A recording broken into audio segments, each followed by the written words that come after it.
ಮೂಲಕ ಆರಾಧನೆ ಮೂಲಕ ದೇವರನ್ನ ಘನಪಡಿಸಿದ್ದಾರೆ. ಹಾಗಾಗಿ ದೇವರು ಒಳ್ಳೆಯವನು. ಡೇವಿಡ್ ಪಾಸ್ಟರ್ ಅವರು ಉತ್ತಮವಾಗಿ ಆರಾಧಿಸಿ ದೇವರನ್ನ ಘನಪಡಿಸಿದರು. ಚಪ್ಪಳೆ ತಟ್ಟಿ ದೇವರನ್ನ ಮಯಪಡಿಸೋಣ.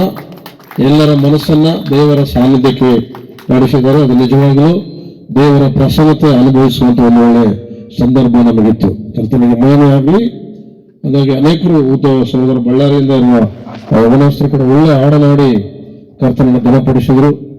ಹೀಗೆ ಈ ಯಜಮಾನರಿಗೆ ಅವರ ಒಂದು ಆತ್ಮದ ವಿಷಯದಲ್ಲಿ ದೇವರಿಗೆ ಅವ್ರನ್ನ ದೇವರಿಗೆ ತಿಳಿಸ್ಕೊಡೋದಕ್ಕೆ ಅಥವಾ ಅವ್ರನ್ನ ನೆನಪು ಮಾಡಿಕೊಳ್ಳೋದಕ್ಕೆ ಈ ದಿನ ಒಂದು ಉತ್ತಮವಾದಂತ ಒಳ್ಳೆ ವಿಷಯ ಸಂದರ್ಭಗಳು ನಮಗೆ ದೇವರು ಕೊಟ್ಟಿದ್ದಾನೆ. ಕರ್ತನಿಗೆ ಮಹಿಮೆ ಆಗಲಿ.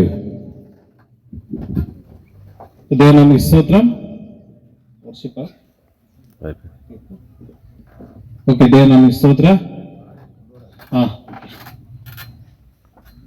ಓಕೆ, ಒಂದು ಜ್ಞಾಪಕಾರ್ಥ ಪ್ರಾರ್ಥನಾ ಕೂಟಕ್ಕೆ reverend and bishop doctor Christopher ಸರ್ನ ನಾವು ಫೋನ್ ಮಾಡಿ ಕೇಳಿದಾಗ ಅವರು ಸಂತೋಷಪೂರ್ವಕವಾಗಿ ಆನಂದ ನಾನು ನಿಮ್ಮ ಮಧ್ಯದಲ್ಲಿ ಬರ್ತೀನಿ ಅಂತ ಹೇಳಿ ಅವರು ಒಪ್ಕೊಂಡಿದ್ದಾರೆ. ಮತ್ತೆ ದೇವರು ಅವರನ್ನ ಕರ್ಕೊಂಡು ಬಂದಿದ್ದಾರೆ ಇಲ್ಲಿ. Hallelujah, hallelujah. ಯಾಕಂದ್ರೆ ದೇವರು ಈಗೆಲ್ಲ ಬಂದು ನಾವು ಸೇರ್ತಾ ಇದೀವಿ ಅಂದ್ರೆ ಅದರ ಒಂದು ಹಿಂದೆ ಅದರ ಒಳಗೆ ಏನಿರ್ತದಂದ್ರೆ ದೇವರ ಒಂದು ಪ್ರೀತಿ ಇರ್ತದೆ. ಹಲ್ಲೆಲೂಯಾ. ನಾವು ಇಲ್ಲೆಲ್ಲ ಸೇರಿದ್ವಿ ಅಂದ್ರೆ ಕಾರಣ ಏನು ಗೊತ್ತಾ? ಪ್ರೀತಿ, ಲವ್. ಪ್ರೀತಿ ಇರೋದ್ರಿಂದ ದೇವರು ನಮ್ಮ ಮಧ್ಯದಲ್ಲಿ ಪ್ರೀತಿ ಕೊಟ್ಟಿರೋದ್ರಿಂದ ನಾವೆಲ್ಲರೂ ಸೇರಿ ಈ ಕಾರ್ಯವನ್ನು ಮಾಡಕ್ಕೆ ದೇವರು ಶಕ್ತಿ ಕೊಟ್ಟಿದ್ದಾನೆ. ಹಲ್ಲೆಲೂಯಾ. ಅದು ದೇವರ ಮಹಾಕೃಪೆಯಿಂದ ಮಾತ್ರ ಸಾಧ್ಯ ಎಂಬುದಾಗಿ ನಾನು ನಂಬುತ್ತೇನೆ. ಅದೇ ರೀತಿ ಮತ್ತೆ ಡಾಕ್ಟರ್ ರೆವರೆಂಡ್ ಬಿಷಪ್ ಆಗಿರ್ತಕ್ಕಂಥ ನಮ್ಮ ಆನಂದ್ ಸರ್ ಅವರು ಕೂಡ ಬಹಳ old here service, gospel service, ಅವರು ಒಂದು ಆರ್ಫನ್ ಚಿಲ್ಡ್ರನ್ ಈ ರೀತಿಯಾಗಿ ಸೇವೆ. ನಾನು ಆನಂದ್ ಪಾಸ್ಟರ್ ಅವ್ರನ್ನ ಬಹಳ ವರ್ಷಗಳಿಂದ ನೋಡ್ತಾ ಇದ್ದೀನಿ. ಅವರು ನಮಗೆ ಗೊತ್ತು. ಅವರು ಕೂಡ ಬಹಳ ದೊಡ್ಡ ದೊಡ್ಡ ಮೀಟಿಂಗ್ಸ್ ಕೂಡ ದೇವರ ಸೇವೆಯಲ್ಲಿ ನಡೆಸಿದ್ದಾರೆ. ಮತ್ತೆ ನಮ್ಮ ಕೃಷ್ಣಪ್ಪ ಸರ್ ಕೂಡ ಈ ರೀತಿಯಾಗಿ ದೇವರು ನನಗೆ ಪ್ರೇರೇಪಣೆ ಕೊಟ್ಟಿದ್ದು ನಮ್ಮ ಕೃಷ್ಣಪ್ಪ ಸರ್ನ ನಮ್ಮ ಮಧ್ಯದಲ್ಲಿ ಕರೆಸ್ಬೇಕು ಅವ್ರನ್ನ ಅಂತೇಳಿ ದೇವರು ನನಗೆ ಮಾತನಾಡಿದಾಗ ನಾನು ಅವ್ರನ್ನ ಇನ್ವೈಟ್ ಮಾಡಿದ್ದೀನಿ. ದೇವರು ಕೂಡ ಅವರು ಕರ್ಕೊಂಡು ಬಂದಿದ್ದಾರೆ. ಅವರು ಸಂತೋಷಪೂರ್ವಕವಾಗಿ ಬಂದಿದ್ದಾರೆ ನಮ್ಮ ಮಧ್ಯದಲ್ಲಿ. ಮತ್ತೆ ದೇವರು ವಾಕ್ಯವನ್ನ ಹಂಚಲೇ ಇದ್ದಾರೆ ನಮ್ಮ ಕೃಷ್ಣಪ್ಪ ಸರ್ ಅವರು. ನಾವು ಬಹಳ ಗಮನವಿಟ್ಟು ವಿಶೇಷವಾಗಿ ಈ ವಾಕ್ಯ ಅಂತಕ್ಕಂಥದ್ದು ನಮ್ಮ ಆತ್ಮಕ್ಕೆ ಆಹಾರ. ನಾವು ಶಾರೀರಿಕವಾಗಿ 3 ಹೊತ್ತು ತಿಂತಾ ಇದೀವಿ, ಶಕ್ತಿ ಒಂದೊಂದ್ಸರಿ ಬಲಹೀನತೆ ಆಗ್ತಿದೆ. ಆದರೆ ಆತ್ಮಕ್ಕೆ ಕೊಡ್ತಕ್ಕಂಥ ಆಹಾರ ನಾವು ವಾರಕ್ಕೆ 1 ಸಾರಿ ಮಾತ್ರ. ಅದಕ್ಕಾಗಿ ಆತ್ಮ ಎಷ್ಟು ಸ್ಟ್ರಾಂಗ್ ಇರ್ತದೋ ಅಷ್ಟು ಶಾರೀರಿಕವಾಗಿ ಆರೋಗ್ಯ ಇರ್ತದೆ. ನಾವೆಲ್ಲರೂ ಬರೀ ಶಾರೀರಿಕವಾಗಿ ಆರೋಗ್ಯ ನೋಡ್ಕೊಳ್ತಾ ಇದೀವಿ, ಆತ್ಮಿಕ ಆರೋಗ್ಯವನ್ನು ನಾವು ನೋಡ್ತಾ ಇಲ್ಲ. ಆತ್ಮಿಕವಾಗಿ ಆರೋಗ್ಯವಾಗಿರ್ಬೇಕಂದ್ರೆ ದೇವರ ವಾಕ್ಯವನ್ನ ಕೇಳಿ ಅದನ್ನು ಅನುಸರಿಸಿದಾಗ ಮಾತ್ರ ನಮ್ಮ ಆತ್ಮಕ್ಕೆ ಆಹಾರ, ಬಲ, ಶಕ್ತಿ, ಬೂಸ್ಟ್, ಎಲ್ಲಾ ವಿಟಮಿನ್ಸ್ಗಳು ಕೂಡ ನಮ್ಮ ಆತ್ಮಕ್ಕೆ ಸಿಗುವಂತದ್ದಾಗಿದೆ. ಅದಕ್ಕಾಗಿ ದೇವರು ಅಯ್ಯರವ್ರನ್ನ ಉಪಯೋಗ ಮಾಡಿಕೊಳ್ಳಿ. ಮತ್ತೆ ಈ ಸಮಯನ ನಾವು ಕೃಷ್ಣಪ್ಪ ಸಾರಿಗೆ ಒಪ್ಪಿಸಿಕೊಡ್ತಾ ಇದ್ದಾರೆ.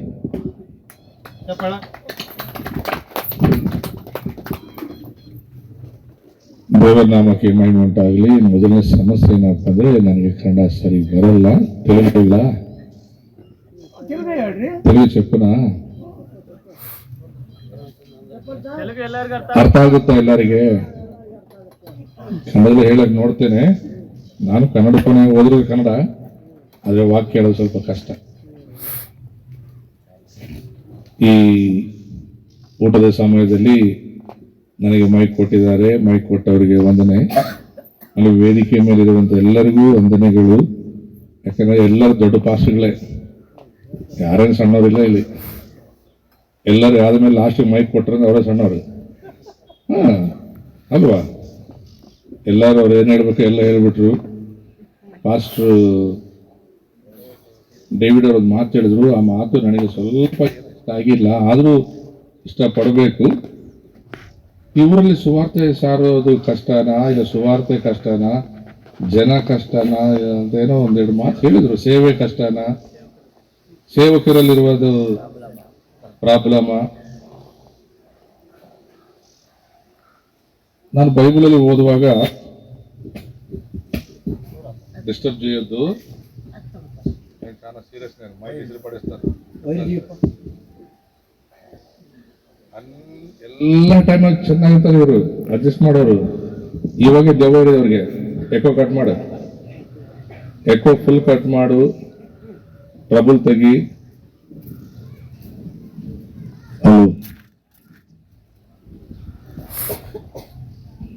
ಎಲ್ಲ ಹಾಡುವಾಗ ಕುಣಿಯುವಾಗ ದೆವ್ವ ಬರಲ್ಲ. ವಾಕ್ಯ ಸ್ಟಾರ್ಟ್ ಮಾಡಿದ್ರೆ ದೆವ್ವ ಅದೆಲ್ಲಿಂದ ಬರ್ತದೆ ಗೊತ್ತಿಲ್ಲ. ಈಗ ಪಾರ್ಶ್ವದ ಹಾಡಾಡಿದ್ರು ಬದುಕಿಸುವ ಆತ್ಮನೆ ಹಾಡಾಡುವಾಗ ಬದುಕಿರ್ತಾರೆ, ಲಾಸ್ಟ್ ಸತ್ತು ನಾರಾಯಣ ವಾಕ್ಯ ಇರ್ತದೆ. మీరు బతికి ఉన్నారన్న పేరు మాత్రమే కలదు కానీ మృతులే చాలా మంది. మరి ఆ పాట రాసిన ಹೇಮಾ ನಾಯ್ಕ್ ಅಲ್ವಾ, ಹೇಮಾ ನಾಯ್ಕ್ ಅವ್ರು ಹಾಡ ಬರೆದಾಗ ಅವ್ರಿಗೆ ತುಂಬಾ ಕಷ್ಟ ಬಂದಿತ್ತು. ಹೊಡೆದಿದ್ರು ಅವ್ರನ್ನ. ಚಳಿಕೆರೆಯಲ್ಲಿ ಒಂದ್ಸಲ ಯಾರೋ ಫಾರೆಸ್ಟ್ ಬಂದಾಗ ಗಲಾಟೆ ಮಾಡಿ ಒಳಗೆ ಹಾಕಿ, ಅದಾದ್ಮೇಲೆ ನಮ್ಮ ಬಳ್ಳಾರಿಗೆ ಬಂದು ಅಲ್ಲಿಂದ ನಾನು ಎಸ್ ಪಿಯಿಂದ ಫೋನ್ ಮಾಡಿಸಿ ದುರ್ಗಾ ಎಸ್ ಪಿ ಹತ್ರ ಮಾತಾಡಿ, ಈಗರಲ್ಲಿ ಕಾಣಲ್ಲ. ನನಗೆ ಗೊತ್ತಿದ್ದು ಈಗೆಲ್ಲಿ ಕಾಣಲ್ಲ. ತುಂಬಾ ಜನ ಹೆಂಗಿರ್ತಾರೆ ಅಂದ್ರೆ ಬೆಳಿತಾರೆ, ಬೆಳೆದ ಮೇಲೆ ಸಹವಾಸನ ಮುರ್ಕೊಳ್ತಾರೆ. ಅವರಲ್ಲಿ ಇಲ್ಲೂ ಇನ್ನೊಬ್ರಿದ್ದಾರೆ ನಮ್ಮ ಸ್ನೇಹಿತರು. ನಾನು ಬಳ್ಳಾರಿಗೆ ದಾಟಿ ಹೋಗ್ಬೇಕು 50 ಕಿಲೋಮೀಟರ್.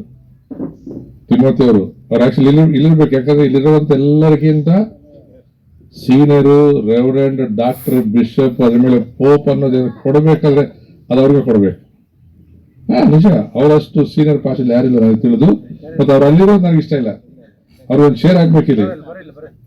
ರಾ ತಿಮ್ಮತಿ, ಪೈಕ್ರ ತಿಮ್ಮತಿ, మీ ఎల్లుడు పిలిచిన నాకు తెలియదు కానీ నేను పిలుస్తున్నాను. గట్టి చెప్పాలి. ಅವ್ರು ಇಲ್ಲಿ ಮುಂದಾಗ್ಬೇಕು ಶೇರ್. ఇలాకప్ప ముందాకప్ప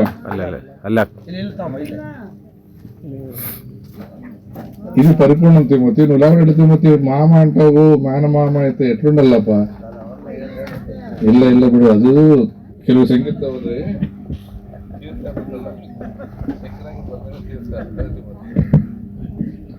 ಮತ್ತೆ ಇವು ಆಧರಣೆ ಕೂಡಿಕೆನಾ ಇಲ್ಲ ಅಂದ್ರೆ ಜ್ಞಾಪಕಾರ್ಥ ಕೂಡಿಕೆ ನನಗೆ ಅರ್ಥ ಆಗಿಲ್ಲ. ಯಾರಿಗೆ ಆಧರಣೆ ಮಾಡ್ಬೇಕು ಗೊತ್ತಿಲ್ಲ, ಯಾರನ್ನ ಜ್ಞಾಪಕ ಮಾಡ್ಕೋಬೇಕು ಗೊತ್ತಿಲ್ಲ. ಯಾಕಂದ್ರೆ మీరు ఎంతమంది ఉండేది ఇప్పుడు ఇంట్లో? ಈಗ ಅವ್ರನ್ನ ಆಧರಿಸ್ಬೇಕಾ ಇಲ್ಲ ಓ ಬಜ್ಜ? ನಾನು ಹೆಸರು ಬದಲಾಯಿಸಿದ್ದೀನಿ. ಓ ಬಜ್ಜ ಅಲ್ಲ, ಒಬ್ಬ ಅಜ್ಜ. ಒಬ್ಬ ಅಜ್ಜ. ನನಗೆ ಬಂದ್ಮೇಲೆ ಪ್ರಸಂಗನ ಚೇಂಜ್ ಮಾಡಿದೆ ನಾನು. ಅದಕ್ಕೆ ಅವರೇ ಕಾರಣ. ಹೇಗೆ ಗೊತ್ತಾ, ಬೈಬಲಲ್ಲಿ ಓದುವಾಗ ಯೇಸು ಸ್ವಾಮಿಯ ಮಹತ್ಕಾರ್ಯಗಳನ್ನ ಬಹಳ ಹೇಳ್ತೇವೆ. ಯೇಸು ಸ್ವಾಮಿ ದೊಡ್ಡ ಕ್ರೂಸೈಡ್ ಅಲ್ಲೇ 5,000 ಜನ ಗಂಡು ಮಕ್ಕಳು ಊಟ ಮಾಡಿದ್ರು. ಹೆಣ್ಮಕ್ಳು ಹೆಚ್ಚಿನ ಮಾಡಿದ್ರೆ ಗೊತ್ತಿಲ್ಲ. ಅದಾದ್ಮೇಲೆ 4,000 ಗಂಡು ಮಕ್ಕಳು ತಿಂದ್ರು, ಹೆಣ್ಮಕ್ಳು ತಿಂದ್ರು ಗೊತ್ತಿಲ್ಲ. ಇದನ್ನ ಎಲ್ಲ ಕಡೆ ಹೇಳ್ತೇವೆ. ಅದು ಯೇಸು ಸ್ವಾಮಿ ಮಾಡಿರುವ ಮಹತ್ ಕಾರ್ಯಗಳಲ್ಲಿ ಅತಿ ಪ್ರಾಮುಖ್ಯವಾದ ಮಹತ್ ಕಾರ್ಯ 2 ಕಡೆ ಇದೆ. ಅದನ್ನ ಯಾರು ಜಾಸ್ತಿ ಜ್ಞಾಪಕ ಮಾಡ್ಕೊಳ್ಳಕ್ಕಿಲ್ಲ. ನನಗೆ ಯಾಕೆ ಜ್ಞಾಪಕ ಮಾಡ್ಕೊಳ್ತಂದ್ರೆ, ನಮ್ಮ ಸಹೋದರವರು ಆನಂದ್ ರಾಜ್ ಅವರು ಮಾತಾಡಿದ್ರು, 50 ವರ್ಷ ಆಯ್ತು ನಮ್ಮ ಅಪ್ಪವರು ದೇವ್ರ ನಂಬಿ, ಇನ್ನೂ ನಾವು ಒಬ್ಬರೇ ಇದ್ದೀವಿ. ಮತ್ತೆ ಅವರು ಹೇಳಿದ್ರು, ಸುವಾರ್ತೆಗೆ ಸಮಸ್ಯೆನ, ಸೇವಕನ ಸಮಸ್ಯೆನ, ಯಾರ ಸಮಸ್ಯೆ ನನಗೆ ಗೊತ್ತಿಲ್ಲ. ಸಮಸ್ಯೆ ಊರಿನ ಸಮಸ್ಯೆನೂ ಅಲ್ಲ, ಅದ್ರ ದೇವ್ರ ನಾಮ ಮಹಿಮೆ ಒಂದು ಟೈಮ್ ಇವಾಗ ಆಸನ್ನವಾಗಿದೆ. One man with God is a majority. ದೇವರ ಜೊತೆಯಲ್ಲಿ ಒಬ್ಬರು ನಿಂತ್ಕೊಂಡ್ರೆ ಸಾಕು, ಅದೇ ದೊಡ್ಡ ಸೈನ್ಯ. ಈಗ ಸೈನ್ಯ ಏನಂತಾರೆ, ಹುಟ್ಟುವುದು, ಬೆಳೆಯುವ ಸಮಯ ಆಸನ್ನವಾಗಿದೆ. ಈಗ ದೇವರ ಸೈನ್ಯ ಇಲ್ಲಿ ನಾನು ಇಲ್ಲಿ ಕುಂತು ನೋಡ್ತಿದ್ದೀನಲ್ಲ, ಅಲ್ಲಿ 4 ಜನ ಹೆಣ್ಮಕ್ಳು ಮತ್ತಲ್ಲಿ ಒಬ್ಬ ಹುಡುಗ ಕೈ ಎತ್ತಿ ಆರಾಧನೆ. ನೀವೇನಿದೆ ಗೊತ್ತಾ, ಈ ಊರಲ್ಲಿ ಆರಾಧನೆ ಮಾಡೋರು ಕಂಡಿಲ್ಲ. ನನಗೆ ಕಂಡಿದ್ರೆ ಒಂದು 5 ಜನ. ಆ 5 ಜನ ಬರುವ ದಿನಗಳಲ್ಲಿ 50 ಜನ, ಆ 50 ಜನ ಬರುವ ದಿನಗಳಲ್ಲಿ 500 ಜನ, 500 ಜನ 5,000, 5,000, 5 ಲಕ್ಷ. ಈ ಊರು ಬದಲಾಗಬೇಕು. ನಾನು ಯಾಕೆ ಗೊತ್ತಾ, ನಿಮ್ಗೆ ಗೊತ್ತಿಲ್ಲ, 40 ವರ್ಷದ ಕೆಳಗೆ ನಾನು ಈ ಊರಿಗೆ ಕಮ್ಯುನಿಸ್ಟ್ ಆಗಿ ಬಂದಿದ್ದೆ. ಅವನ ದೇವ್ರು ನಂಬಿದ್ದಿಲ್ಲ. ನಾನು ಹುಟ್ಟಿದ ಕ್ರೈಸ್ತನಾಗಿ. ಇಲ್ಲೊಂದು ಬ್ಯಾಂಕ್ ಅಲ್ಲಿ ನನ್ನ ಫ್ರೆಂಡ್ ಕೆಲಸ ಮಾಡ್ತಿದ್ದ, ಅವನು ಬ್ರಾಹ್ಮಣ. ಅವನ ಭಾವ ಗುರು ರಾಘವೇಂದ್ರ ಅವನ ಹೆಸರು. ಅವನ ನೋಡಕ್ ಬಂದಿದ್ದೆ 40 ವರ್ಷ ಕೆಳಗೆ. ಅದು ಯಾಕಂದ್ರೆ ನಿಮ್ಮ ಊರು ಯಾವ್ದದು, ದೊಡ್ಡೂರು, ಮೊಣಕಾಲ್ಮೂರಲ್ಲಿ ಒಂದು ಪತ್ರಿಕೆ ಪ್ರಿಂಟ್ ಮಾಡ್ಸಕ್ ಬರ್ತಿದ್ದೆ ನಾನು ಅವಾಗ. ನಾವೊಂದು ಪೇಪರ್ ನಡೆಸ್ತೀವಿ, ಹಾಯ್ ಬೆಂಗಳೂರು ಪತ್ರಿಕೆ ಇದೆಲ್ಲ ರವಿ ಬೆಳಗೆರೆದು. ಅವನ ಜೊತೆಲಿ ನಾನು 40 ವರ್ಷದ ಕೆಳಗೆ ಒಂದು ಪೇಪರ್ ಮಾಡ್ತಿದ್ದೆ, ಅದ್ರ ಹೆಸರು ಬಳ್ಳಾರಿ ಪತ್ರಿಕೆ. ಅದ್ರಲ್ಲಿ ಪ್ರಿಂಟ್ ಆಗ್ತಿತ್ತು ಮೊಳಕಾಲ್ಮೂರಲ್ಲಿ. ನಾನು ಬರುವಾಗ ರೂಬನ್ಗೆ ಹೇಳ್ತಿದ್ದೆ, ನಾನಿಲ್ಲಿ ರೂಬನ್ಗೆ ಯಾರು ಹೇಳ್ತಿದ್ದೆ, ನಮ್ಮ ನಾರೇ ಹೇಳ್ತೀನಿ, ಬರುವಾಗ ನಾನಿಲ್ಲಿ ಬರ್ತಿದ್ದೆ, ಇಲ್ಲಿ ಪೇಪರ್ ಪ್ರಿಂಟ್ ಮಾಡ್ತಿದ್ದೀವಿ. ಇಲ್ಲಿಂದ ರಾತ್ರಿ ಬಸ್ ಸ್ಟ್ಯಾಂಡ್ ಚಿಕ್ಕದು, ಅಲ್ಲಿ ಯಾವ್ದೊಂದು ಕುಸುಮ ಬಸ್ ಬರಬೇಕು, ಅಲ್ಲಿ ಬಿದ್ಕೋಬೇಕು, ಇಲ್ಲದೆ ಹೋಗುವಾಗ ಹೋಗ್ಬೇಕು. ಇವಾಗ ನೋಡಿ ಮೊಳಕಾಲ್ಮೂರು ದೊಡ್ಡದಾಗಿದೆ, ಆಗುತ್ತಿಲ್ಲ. ನಾಳೆ ನಿಮ್ಮೂರು ದೊಡ್ಡದಾಗುತ್ತೆ. ಯಾವ್ದ್ರಲ್ಲಿ? ದೇವರ ಸೈನ್ಯಲ್ಲಿ, ಸುವಾರ್ತೆಯಲ್ಲಿ. ಸರಿ, ನಾನು ಹೇಳಿದಲ್ಲ, ಯೇಸು ಸ್ವಾಮಿ ಒಂದು ಊರಿಗೆ ಹೋದ. ಆ ಊರಲ್ಲಿ ಆವತ್ತಿನ ದಿನದಲ್ಲಿ ರಕ್ಷಣೆ ಹೊಂದಿರೋರು ಯಾರೂ ಇರಲಿಲ್ಲ. ಇಡೀ ಊರಲ್ಲಿ ರಕ್ಷಣೆ ಹೊಂದಿರೋರು ಯಾರು ಇಲ್ಲ. ಅದೇ ಆ ಸಮಯಕ್ಕೆ ಹಿಂಗೆ ಮಧ್ಯಾಹ್ನ ಯೇಸು ಸ್ವಾಮಿ ಒಂದು ಬಾವಿ ಹತ್ರ ಹೋದ್ರು. ಯೇಸು ಸ್ವಾಮಿ ಗೊತ್ತಿದೆ, ಯಾರನ್ನ ಹೊಡೆದ್ರೆ ಇಡೀ ಊರು ಏಟು ಬೀಳುತ್ತೆ, ಇಲ್ಲ ಯಾರು ಹಿಡ್ಕೊಂಡ್ರೆ ಆ ಇಡೀ ಏನಂತಾರೆ ಊರು ಬದಲಾಗುತ್ತದೆ. ಅಲ್ಲಿ ಹೋಗಿ ಕೂತಾಗ ಒಬ್ಬ ಹೆಣ್ಮಗಳು ಬಂದ್ಲು. ಹೆಸರು ಬರೆದಿಲ್ಲ, ಆಯಮ್ಮನ ಹೆಸರು ಬರೆದಿಲ್ಲ, ಅದೇ ಆ ಊರ ಹೆಸರು ಬರೆದಿದೆ, ಸಮರಿಯ. ಯಾರು ಸಮರಿಯರಂದ್ರೆ ಪ್ರಿಯರೇ, ಹೆಚ್ಚು ಕಡಿಮೆ ಈಗಿನ ನಮ್ಮ ಭಾರತದ ಪ್ರಕಾರ ಇವರೇ ಊರವರೆಗಿರೋರು. ಚರ್ಚ್ ಓದಿರ್ತಾವೆ ಬಹಳ ಕಡೆ, ಊರವರೆಗೆ, ಕೇರೆಗೆ, ಆ ಕೇರಿ ಗಲೀಜ್ ಕೇರಿ ಎಲ್ಲ ವಾಸನೆ. ಅದು ಸಮರ ವಾಸನೆ ಇಲ್ಲ. ನಾನು ಹೋಗಿದ್ದೇನೆ ಸಮರಿಗೆ, ಬಹಳ ಸಲ ಹೋಗಿದ್ದೇನೆ, ಸಮರ ನೋಡಿದ್ದೇನೆ. ತುಂಬಾ ಅಂದವಾಗಿರುತ್ತದೆ, ಚಂದವಾಗಿರುತ್ತದೆ. ಅದರಲ್ಲಿ ರಕ್ಷಣೆ ಏನಂದ್ರೆ ವಿಶ್ವಾಸಿಗಳು ರಕ್ಷಣೆ ಹೊಂದಿರುವ ಒಬ್ಬರು ಇದ್ದಿಲ್ಲ. ಅರ್ಥ ಮಾಡ್ಕೊಳ್ಳಿ, ಆ ದಿನ ಯಾರು ಇದ್ದಿಲ್ಲ. ಆ ಎಮ್ಮನ್ನ ಹತ್ರ ಹೋಗಿ ಯೇಸು ಸ್ವಾಮಿ ಸುವಾರ್ತೆ ಹೇಳಿದ. ಮತ್ತೆ ನನಗೆ ಗೊತ್ತಿಲ್ಲ, ಒಬ್ಬಜ್ಜ ಅಲ್ಲ ಒಬ್ಬಜ್ಜ. ಈ ಒಬ್ಬಜ್ಜನ ಬಗ್ಗೆ ಕತೆ ಆಮೇಲೆ ಹೇಳ್ತೀನಿ ಮತ್ತೆ ಬರುವಾಗ. ಆ ಒಬ್ಬಜ್ಜನಿಗೆ ಬೈಬಲ್ ಬಜ್ಜ ಇದ್ದಾನೆ. ಆ ಅಜ್ಜನಿಗೆ ತುಂಬಾ ತುಂಬಾ ತುಂಬಾ ಲಿಂಕ್ ಇದೆ. ಆ ಹೆಣ್ಮಗಳಿಗೆ ಯೇಸು ಸ್ವಾಮಿ ಸುವಾರ್ತೆ ಹೇಳಿದ.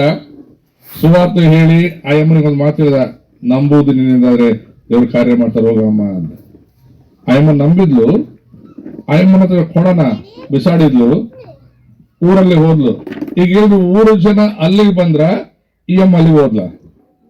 ಸಮಸ್ಯೆ ತಪಾಸ್ರೆ, ಈ ಜನ ಹೋಗ್ತಾ ಇಲ್ಲ. ಸೇವಕನಲ್ಲಿ ನಂಬಿಕೆ ಇದೆ, ಸುವಾರ್ತೆಯಲ್ಲಿ ಬಲ ಇದೆ, ಆದ್ರೆ ಒಬ್ಬಜ್ಜನಲ್ಲಿ ಇಲ್ಲ. ಅದು ಒಬ್ಬಜ್ಜನ ಮಗನ ದೇವರು ಎಬ್ಬಿಸಿದ್ದಾರೆ. ಒಬ್ಬಜ್ಜನ ಮಗನ ದೇವರು ಎಬ್ಬಿಸಿದ್ದಾರೆ. ನಾನು ಯಾಕೆ ಹೇಳ್ತೇನೆ ಪ್ರಿಯರೇ, ಆ ಒಬ್ಬಜ್ಜನ ಈ ಒಬ್ಳು ಸಮರಯ ಸ್ತ್ರೀ, ನಿರೀಕ್ಷಣೆ ಇಲ್ಲ, ನಂಬಿಕೆ ಇಲ್ಲ. ಇನ್ನೊಂದು ಆ ಅಮ್ಮನಿಗೆ 5 ಜನ ಗಂಡರಿದ್ರು, 6ನೇವನಿದ್ದಾನೆ, ಅವನು ಗಂಡ ಅಲ್ಲ. ಅಂದ್ರೆ ಆ ಅಮ್ಮನಿಗೆ ಏನು ಸಂತೋಷ ಇಲ್ಲ, ಎಷ್ಟು ಜನ ಸಂತೋಷ ಇಲ್ಲ. ಯೇಸು ಸ್ವಾಮಿ ಮಾತಾಡ್ತಾನೆ, ನಿನಗೆ ಸಮಾಧಾನ ಉಂಟಾಗಲಿ. ಆ ಅಮ್ಮ ನಂಬಿದ್ಲು, ಊರೊಳಗೆ ಹೋದ್ಲು. ಇಡೀ ಊರು ನನಗೆ ತುಂಬಾ ಸಂತೋಷ ಮಾತಾಡಿ ಗೊತ್ತಾ, ಇಡೀ ಊರು ಯೇಸುವಿನ ಪಾದದ ಬಳಿ ಬಂತು. ಯಾರು ಕಾರಣಮ್ಮ? ಒಬ್ಬ ಸ್ತ್ರೀ. ಆಯ್ತಾ, ಬಂದಿರೋಣ. ಇನ್ನೊಂದು ದೊಡ್ಡ ಮೀಟಿಂಗ್ ಮಾಡಿದ ಸ್ವಾಮಿ. ಎಲ್ಲಿ ಗೊತ್ತಾ? ಸ್ಮಶಾನದಲ್ಲಿ. ಎಲ್ಲಿ? ಸ್ಮಶಾನದಲ್ಲಿ ಒಬ್ಬನು ಕಟ್ಟಾಕಲ್ಪಟ್ಟಿದ್ದ. ಒಬ್ಬನು ನೋಡಿ, ಒಬ್ಬಜ್ಜಿ, ಇಲ್ಲಿ ಒಬ್ಬಜ್ಜ. ಅವನು ಕಟ್ಟಾಕಲ್ಪಟ್ಟಿದ್ದಾನೆ. ಶಿಷ್ಯರು ಹೇಳ್ತಾರೆ, ದೇವರೇ ಅವನು ದೆವ್ವ ಹಿಡ್ದಾನೆ, ಯಾಕಪ್ಪ ಅಲ್ಲೋಗೋದು, ಅವನು ಹೊಡಿತಾನೆ ಬಡಿತಾನೆ. ಈಗ ತಾನೆ ನಮ್ಮ ರೂಬೆನ್ ಅವ್ರದ್ದು ಮಾತಾಡ್ತಾರೆ, ಸಾರ್ ಇಲ್ಲೆಲ್ಲ ಬೈಬಲ್ ಸುಟ್ಟಾಕಿದ್ದಾರೆ, ಹೊಡೆದಾರೆ, ಪಾಸ್ಗಳಿಗೆ ಮೆರವಣಿಗೆ ಮಾಡಿ ಏನೇನೋ ಮಾಡಿದ್ದಾರೆ. ಅದೆಲ್ಲ ಒಳ್ಳೇದಕ್ಕೇನೆ, ಅದೆಲ್ಲ ಒಳ್ಳೇದಕ್ಕೇನೆ. ಅವನ್ನ ಕಟ್ಟಾಕ್ಬಿಟ್ರ, ದೇವ್ರು ಹಿಡಿದವ. ಸ್ವಾಮಿ ಬಿಡಿಸಿದ. ಅವ್ರು ಸುವಾರ್ತೆ ಹೇಳಿಲ್ಲ ನೋಡ್ರಿ, ಅವ್ರಿಗೆ ಸುವಾರ್ತೆ ಹೇಳಿಲ್ಲ, ನನಗೆ ಗೊತ್ತಿಲ್ಲ. ಒಬ್ಬರಿಗೆ ಸುವಾರ್ತೆ ಹೇಳಿ ನನಗೆ ಗೊತ್ತಿಲ್ಲ. ಸಮರಸ್ತ್ರೀ ಹೋಗಿ ಹೇಳಿದ್ಲು, ಅದು ಇವನು ಹೇಳಿಲ್ಲ. ಅವನು ಚೆನ್ನಾಗಾದ ಅಷ್ಟೇ. ಯಾರು ಹೇಳಿದ್ರು ಹೋಗಿ? ಸುತ್ತಿನ ಜನ ನೋಡಿ, ಅಯ್ಯ ಅವನು ರಕ್ಷಣೆ ಹೊಂದಿದಪ್ಪ, ಅವ್ನು ಚೆನ್ನಾಗಾಗ್ಬಿಟ್ನಪ್ಪ. ಇವತ್ತದೇ ಆನಂದ್, ಒಬ್ಬಜ್ಜನ ಮಗ ಆನಂದ್ ಚೆನ್ನಾಗಾಗ್ಬಿಟ್ಟ. ಊರು ಆಡ್ಕಂತದಿಲ್ಲ. ಹೆಂಗಿದ್ರಲ್ಲ ಇವರು, ಇವನು ಹೆಂಗಾಗ್ಬಿಟ್ಟ? ಪರಿಸ್ಥಿತಿಗೆ ಬಂದ್ರು. ಹೆಂಗಿದ್ದೆ ಏನಾದೇ ಸಿನಿಮಾ ಆಡಿದ್ರಲ್ಲ, ಹೆಂಗಿದ್ದಿಲ್ಲ ಇವನು, ಅಲ್ಲಿ ತಿರುಗಾಡ್ತಿದ್ದ, ಪುಡಾರಿ ಇದ್ದಂಗಿದ್ದ. ಹಲೋ, ಯಾರು ಮಾತಾಡ್ತಾರೆ? ಯಾವ ಜನ? ಯಾವ ಜನ? ಊರಾಗಳ ಜನ. ಊರಾಗಳ ಜನ ಮಾತಾಡ್ತಾರೆ. ಈಗ ಆಡ್ಕೊಳ್ಳೋದೆಲ್ಲ ಮಾತಾಡ್ತಾರೆ. ಆಡ್ಕೊಳ್ಳೋದು ಬೇರೆ, ಮಾತಾಡೋದು ಬೇರೆ. ಏನ್ ಮಾತಾಡ್ತಾರೆ ಗೊತ್ತಾ? ಅವನ್ ದೇವ್ರ ನಂಬಿದ, ದೇವ್ರ ಆಶೀರ್ವಾದ ಮಾಡಿದ. ಬಹಳ ಮಾತಿದೆ. ಒಬ್ಬ ಯಹೂದ್ಯರನ್ನು ಹಿಡ್ಕೊಂಡು ಅನೇಕರು ಬಂದು, ನಿಮ್ಮ ದೇವರ ಪ್ರತ್ಯಕ್ಷತೆ ಏನು ಅದನ್ನು ನಮಗೆ ತಿಳಿಯಪಡಿಸು, ನಮಗೆ ಆತನು ಬೇಕೆನ್ನುವ ಸಮಯ ಈಗ ನಿಮ್ಮ ಕೊಂಡಳಿಗೆ ಬಂದಿದೆ. ಯಾರಿಗೆ ಬಂದಿದೆ? ಕೊಂಡಳಿಗೆ ಬಂದಿದೆ. ನಾವು ಭಾರತ ದೇಶ ಬಗ್ಗೆ ಮಾತಾಡೋದು ಬೇಡ, ಫಸ್ಟ್ ಊರಿಗೆ ಬಂದಿದೆ. ಊರಿಗೆ ಬಂದವಳು ಕೇರಿಗೆ ಬರಲೇಬೇಕು, ಕೇರಿಗೆ ಬಂದವಳು ಕೊಳಗೆ ಬರಲೇಬೇಕು, ಇಲ್ಲ ಅಂದ್ರೆ ಬಾತ್ರೂಮ್ ಬರಲೇಬೇಕು, ಒಂದು ಜಾಗ ಎಲ್ಲೆಲ್ಲ ಬರಬೇಕು. ಬಂದವಳಿಗೆ ಸುವಾರ್ತೆ ಹೇಳೋದು ಕಷ್ಟನಾ ಈಸಿನಾ? ಈಸಿ. ಅದು ಹೇಳಕ್ಕೆ ಜನಗಳಿಗೆ ಭಯ ಆಗ್ತಾ ಇದೆ. ಏನ್ ಅನ್ಕೊಳ್ತಾರೆ, ಏನ್ ಅನ್ಕೊಳಕಿಲ್ಲ, ಅನ್ಕೊಳ್ಳೋದೇ ಇಲ್ಲ. ಇನ್ ಮೇಲೆ ಈಗ ಬಂದಿರೋದೇ ದೇವರ ಕಾರ್ಯ ಆರಂಭವಾಗಿದೆ. ಒಬ್ಬಳು ನೀರಿನ ಬಳಿಯಲ್ಲಿ ಬಂದು ಯೇಸು ಸ್ವಾಮಿ ಅವಳಿಗೆ ಸುವಾರ್ತೆ ಹಿಡಿದ್ಲು. ಅವಳು ಹೋಗಿ ಇಡೀ ಊರು ಜನ ಕರ್ಕೊಂಡು ಬಂದ್ಲು. ಇಲ್ಲಿ ಒಬ್ಬನೇ ದೆವ್ವ ಹಿಡಿದಿದ್ದ. ದೆವ್ವ ಯಾರವನು? ದೆವ್ವ ಹಿಡ್ದ ಒಬ್ಬನೇ, ಒಬ್ಬಜ್ಜ ದೆವ್ವ. ಆ ಸುಡುಗಾಡ್ನಾಗ ಅವನು ಬದುಕೆಲ್ಲ ಸುಡುಗಾಡ್ನಾಗಿದ್ದವ್ರನ್ನ ಯೇಸು ಸ್ವಾಮಿ ಬಿಡಿಸಿದ. ಮತ್ತೆ ನಿಮ್ಮಲ್ಲಿ ಎಷ್ಟು ಜನನ್ನ ದೇವರು ಬಿಡಿಸಿದ್ದಾರೆ? ನಿಮ್ಮ ಬಗ್ಗೆ ಜನ ಮಾತಾಡ್ತಾರ? ನಿಮ್ಮ ಬಗ್ಗೆ ಜನ ಮಾತಾಡ್ತಾ ಇದ್ದಾರಾ? ಈಗ ಒಬ್ಬಜ್ಜನ ಬಗ್ಗೆ ನಾವಿಷ್ಟು ಜನ ಮಾತಾಡಿದೀವಲ್ಲ, ಮತ್ತೆ ನಿಮ್ಮ ಬಗ್ಗೆ ಜನ ಮಾತಾಡಿದ್ರೆ ಆ ಜನ ನಿಮ್ಮ ಬಗ್ಗೆ ಕೆಟ್ಟದ್ದು ಮಾತಾಡಬಾರ್ದು, ನಿಮ್ಮ ದೇವರ ಬಗ್ಗೆ ಮಾತಾಡ. ಅವ್ನ್ ದೆವ್ವ ಹಿಡ್ತಿದ್ನಲ್ಲೋ, ಅವ್ನ್ ಚೆನ್ನಾಗೇನೆ ಯೇಸು ಸ್ವಾಮಿ ಜೊತೆಲಿ ಬಟ್ಟೆ ಉಟ್ಕೊಂಡಾನೆ ಏನ. ಇವಾಗ ಸ್ಪೆಷಲಿ ನಾನು ಬಹಳ ಜನ ಪಾಸ್ ಹಿಡಿದಲ್ಲ, ನಾವ್ ಹೆಂಗಿದ್ವಿ, ನಾವ್ ಒಂದು ಟೈಮಲ್ಲಿ ದೆವ್ವ ಹಿಡಿದವ್ರೆ, ದೆವ್ವಗಳೇ ನಾವು, ದೆವ್ವಗಳೇ. ಯೇಸು ಸ್ವಾಮಿ ಬಿಡಿಸಿ ಇವತ್ತು ಒಳ್ಳೆ ಬಟ್ಟೆ ಹಾಕೊಂಡ ಮೇಲೆ ಇಂಥ ಕೆರೆಗಳ ಬರುವಾಗ ವಾಸನೆ ಸರ್, ಕೇರಿ ಸರಿ ಇಲ್ಲ, ನಾವು ಊರಾಗ ಹೋಗ್ಬಿಡ್ತೀವಿ. ಕೇರಿ ಸರಿನಾ, ಊರು ಸರಿನಾ? ಕೇರೆಗೆ ಹೋದ್ರು ಊರಾಗಿರೋದು ನಾನು ಬದಲಾಗಿಲ್ಲ ಅಂದ್ರೆ, ನಾನು ಬದಲಾಗಿ ಹೊರಗಡೆ ಹೋದ್ರೆ ಕೇರಿನ ಇಟ್ಕೊಳ್ಳೋಣ ಯಾರು ಹಾಕಿಲ್ಲ. ಬಹಳ ಜನ ಕೇರೆಗೆ ಬದಲಾಗ್ಬಿಡೋದು, ಊರಾಗ ಹೋಗ್ಬಿಡೋದು. ಆ ಊರ್ ಬಿಟ್ಟು ಸಿಟಿಗೆ ಹೋಗ್ಬಿಡೋದು, ಸಿಟಿ ಬಿಟ್ಟು ಎಲ್ಲಿಗೆ ಹೋಗೋ, ಅಲ್ಲಿ ಸೇವೆ, ದೊಡ್ಡ ಸೇವೆ ಮಾಡ್ತೀವಿ. ಇಲ್ಲಿ ಈಗ ದೆವ್ವ ಹಿಡಿದವನು ಊರಲ್ಲಿದ್ನ, ಹೊರಗೆ ಹೋದ್ನ, ಸುಡುಗಾಡ್ನಾಗಿದ್ದ. ಎಲ್ಲಿಗೆ ಬಂದವನು? ಅವ್ರ ಊರಾಗ ಬಂದ. ಯಾರ ಜೊತೆಗೆ ಬಂದ? ಇವಾಗ ಎಷ್ಟು ಜನ ನಂಬ್ಕೊಂಡ್ರೆ ಊರಲ್ಲಿ? ನಾನು ಊರಿಗೆ ಹೋಗಿ ಬಂದಿದ್ದೇನೆ. ಆ ಊರಲ್ಲಿ ಎಲ್ಲ ಕ್ರಿಶ್ಚಿಯನ್ಸೇ. ಕಪ್ಪರ್ನ ಹೋಮಲ್ಲಿ ಇವತ್ತು ಸ್ಮಶಾನನೂ ಇಲ್ಲ, ಅಲ್ಲೆಲ್ಲ ಕ್ರಿಶ್ಚಿಯನ್ಸೇ. ಈಗ ಮತ್ತೆ ನಿಮ್ಮೂರಲ್ಲಿ ಕ್ರಿಶ್ಚಿಯನ್ಸ್ ಆಗ್ತಾರಿಲ್ಲ, ಯಾರು ಕಾರಣ? ದೆವ್ವ ಹಿಡಬೇಕು ನಿಮಗೆ. ಫಸ್ಟ್ ನಿಮ್ಗೆ ಹಿಡಿಬೇಕು, ದೆವ್ವ ಹಿಡಿಬೇಕು. ದೆವ್ವ ಬಿಟ್ಟೋದ ಮೇಲೆ ನಮ್ಮನ್ನು ನೋಡಿ ಜನ ಮಾತಾಡಬೇಕು. ಹೆಂಗಿದ್ದಪ್ಪ ಅವನು ಹುಡುಗ, ಏನಿದ್ದಿಲ್ಲ. ಇವತ್ತು ದೇವ್ರ ಆಶೀರ್ವಾದ ಮಾಡಿದ್ರು. ನಾನು ಬರೋ ನೋಡಿದೆ, ಎಷ್ಟು ದೊಡ್ಡ ಶಾಮೇನ ಗೀಮೇನ ಭರ್ಜರಿ ಪಾತ್ರಗಳು ದೊಡ್ಡವಿದಾವಲ್ಲಿ. ಅಲ್ಲಿ ನೋಡಿ, ಪಾತ್ರ ದೊಡ್ಡವಿದಾವ, ಜನ ಕಡಿಮೆ ಇದಾರ. ಆದ್ರೆ ಅದಕ್ಕೆ ಆಮೇಲೆ ಬರ್ತಾರ. ಅದಕ್ಕೆ ಬರಲ್ಪಟ್ಟವರು ಬೇರೆ, ಇದಕ್ಕೆ ಕರೆಯಲ್ಪಟ್ಟವರೇ ಬೇರೆ. ಅದಕ್ಕೆ ಕರೆಯಲ್ಪಟ್ಟವರೇ ಬೇರೆ, ಇದಕ್ಕೆ ಕರೆಯಲ್ಪಟ್ಟವರೇ ಬೇರೆ. ಇಲ್ಲಿಗೆ ನೀವು ಕರೆಯಲ್ಪಟ್ಟಿಗೆ ಯಾಕೆ ಗೊತ್ತಾ? ಈ ಊರು ಸಲುವಾಗಿ ಪ್ರಾರ್ಥನೆ ಮಾಡಿ, ಈ ಊರು ಸಲುವಾಗಿ ಬಿಡುಗಡೆಗಾಗಿ ನೀವು ಇಲ್ಲಿಗೆ ಬಂದಿದ್ದೀರಿ. ಅರ್ಥ ಮಾಡ್ಕೊಳ್ಳಿ. ಯೇಸು ಸ್ವಾಮಿ ಕಷ್ಟದಲ್ಲಿರುವಂತ ಆ ಸಮರಿಗೆ ಶಿಷ್ಯರು ಹೇಳ್ತಾರೆ, ಯೇಸಪ್ಪ, ಈ ಊರು ಒಳ್ಳೇದಲ್ಲಪ್ಪ, ಈ ಜನ ಒಳ್ಳೇದಿಲ್ಲಪ್ಪ, ಇವ್ರು ಬಹಳ ಕಠಿಣರಪ್ಪ, ನೀನ್ ಯಾಕೆ ಇವ್ರ ಜೊತೆಗೆ? ಆ ಅಮ್ಮ ನೋಡ, ಆ ಅಮ್ಮ ಎಂತ ಅಮ್ಮ ಗೊತ್ತಾ? 6 ಜನ ಗಂಡ್ರಂತೆ. ಆ ಅಮ್ಮನ ಜೊತೆಗೆ ಯೇಸು ಮಾತಾಡ್ತಾರೆ. ನಾವು ಪರಿಶುದ್ಧ ಪಾಸ್ಗಳು ಏನ್ ಮಾಡ್ತಾರೆ, ಆಮೇಲೆ ನಾವು ಪರಿಶುದ್ಧ ಆಗ್ಬಿಡ್ತೀವಿ. ಇಲ್ಲ ಸಿಸ್ಟರ್, ನಿಮಗೆ ಬೇರೆಯವ್ರ ಸುವಾರ್ತೆ ಇರ್ತದೆ. ಇಲ್ಲ, ಯೇಸು ಸ್ವಾಮಿ ಸುವಾರ್ತೆ ಇಲ್ಲ. ಭಾಷೆ ಊರಲ್ಲಿ ಸಮಸ್ಯೆ ಇಲ್ಲ, ದೇವರಲ್ಲಿ ಸಮಸ್ಯೆ ಇಲ್ಲ, ವಾಕ್ಯದಲ್ಲಿ ಸಮಸ್ಯೆ ಇಲ್ಲ. ಸಮಸ್ಯೆ ನಮ್ಮಲ್ಲಿ, ನಮ್ಮ ದೃಷ್ಟಿಯಲ್ಲಿದೆ. ಈ ಹಳ್ಳಿಗೆ ನಾನು ಬರುವಾಗ, ರೂಬಿನ್ ಹೇಳುವಾಗ, ನನ್ನ ಹೃದಯದಲ್ಲಿ ಒಂದು ಬದಲಾವಣೆ, ವಾಕ್ಯನ ಬದಲಾಯಿಸ್ಬಿಟ್ಟೆ. 2017ರಲ್ಲಿ ನಾನು ಆಫ್ರಿಕಾಗೆ ಹೋಗಿದ್ದೆ, ನಾನು ನಮ್ಮ ಮಿಸ್ಸಸ್. ಆಫ್ರಿಕಾದಲ್ಲಿರುವಾಗ ನನ್ನ ಒಂದು ಊರು ಕರ್ಕೊಂಡು ಹೋಗುವ ಇಂಥ ಹಳ್ಳಿಗೆ, ಅಲ್ಲಿ ಒಬ್ಬ ವಿಶ್ವಾಸಿ ಇಲ್ಲ.